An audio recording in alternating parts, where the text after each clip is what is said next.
Communiqué du Conseil des ministres du mercredi 14 août 2024. Le Conseil des ministres s'est réuni en session ordinaire le mercredi 14 août 2024 dans sa salle de délibération au palais de Koulouba, sous la présidence du colonel Assimi Goïta, président de la transition chef de l'État. Après examen des points inscrits à l'ordre du jour, le Conseil des ministres a adopté des projets de texte et entendu des communications. Au chapitre des communications, le ministre des Transports et des Infrastructures a informé le Conseil des ministres du démarrage imminent de la campagne de navigation 2024-2025 de la compagnie malienne de navigation fluviale. La compagnie malienne de navigation fluviale a pour mission d'assurer le service public de désenclavement intérieur et extérieur du pays par la voie fluviale. Le transport fluvial par bateau est privilégié par les populations riveraines du fleuve Niger ainsi qu'il assure la communication entre les régions du sud et celles du nord du Mali. Par le transport du fret,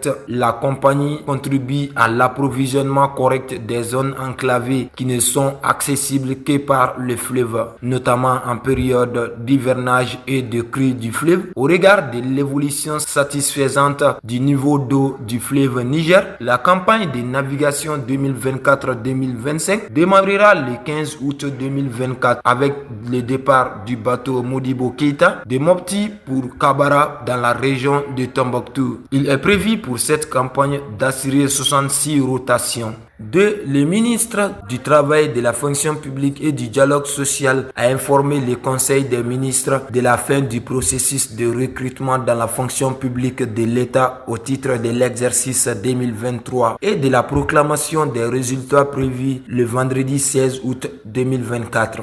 3. Le ministre de l'Entrepreneuriat national, de l'Emploi et de la Formation professionnelle a informé le Conseil des ministres de la mise en place d'un projet de formation des jeunes dans le domaine de l'installation et de la maintenance des équipements photovoltaïques. Le secteur de l'énergie solaire présente un créneau porteur en matière d'insertion des jeunes et particulièrement dans les milieux ruraux et semi-urbains, d'où la nécessité de renforcer l'employabilité des jeunes et des femmes en les dotant de compétences en matière d'installation, de maintenance et de réparation des équipements photovoltaïques. C'est dans ce cadre que le ministère de l'Entrepreneuriat national, de l'Emploi et de la Formation professionnelle envisage la mise en place d'un projet de formation des jeunes dans le domaine de l'installation et de la maintenance des 10 équipements. Ce projet de formation vise à contribuer à la réduction du chômage des jeunes et des femmes au Mali en développant et en valorisant leurs compétences à travers des formations spécialisées et des opportunités d'insertion professionnelle dans le secteur en croissance des énergies renouvelables, particulièrement dans le domaine du solaire photovoltaïque. Le lancement de la phase test de ce projet de formation est prévu le 16 août 2024. 4. Le ministre de la Promotion de la Femme, de l'Enfant et de la Famille a informé le Conseil des ministres du déroulement de la commémoration du 31 juillet, Journée panafricaine des femmes, édition 2024. La Journée panafricaine des femmes, édition 2024 a été célébrée sous le thème national des institutrices d'hier aux enseignantes d'aujourd'hui, les femmes à l'avant-garde de la refondation à travers l'éducation. Cette édition a vu la participation des ministres chargés de la promotion de la femme et du genre de la République de Guinée comme invités d'honneur du Burkina Faso et de la République du Niger dans le cadre de la Confédération de l'Alliance des États du Sahel. Des activités commémoratives ont eu lieu dans plusieurs régions, notamment Kaï, Koulikoro, Sikasso, Ségou et San. 5. Le ministre de l'Industrie et du Commerce a informé le Conseil des ministres de la tenue d'une rencontre d'échange avec le secteur privé sur les enjeux, les défis et les perspectives de la création de la Confédération de l'Alliance des États du Sahel. Le 5 août 2024 s'est tenue une rencontre entre le ministre de l'Industrie et du Commerce et toutes les composantes du secteur privé pour échanger sur les enjeux, les défis et les perspectives perspective de la création de la Confédération de l'Alliance des États du Sahel. Les échanges ont porté sur la déclaration de Niamey du 6 juillet 2024 des chefs d'État du Mali, du Burkina Faso et du Niger, relative entre autres à la réalisation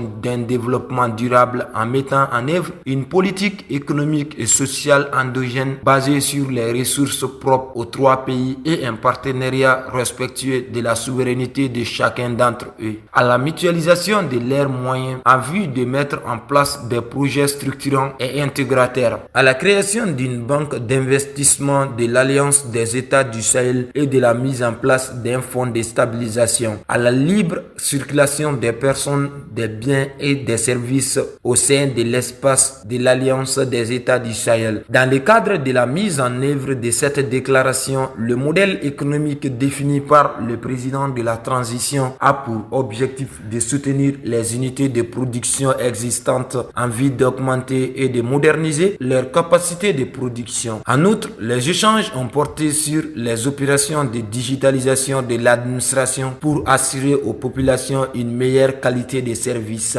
La prochaine réunion de concertation des ministres chargés de l'industrie et du commerce et les représentants du secteur privé de l'Alliance des États du Sahel est prévue fin septembre 2024 à Bamako. 6. Le ministre de la Santé et du Développement social a informé le Conseil des ministres de la situation épidémiologique du pays, marqué notamment par une stagnation du nombre de cas testés positifs à la maladie à coronavirus par rapport à la semaine précédente. B. Par une diminution du nombre de cas confirmés de dengue comparé à celui de la semaine écoulée. Le président de la transition, chef de l'État, a cependant appelé la population au respect strict des mesures de prévention et de lutte contre les maladies. Contre Bamako, le 14 août 2024, le secrétaire général du gouvernement Birama Koulibaly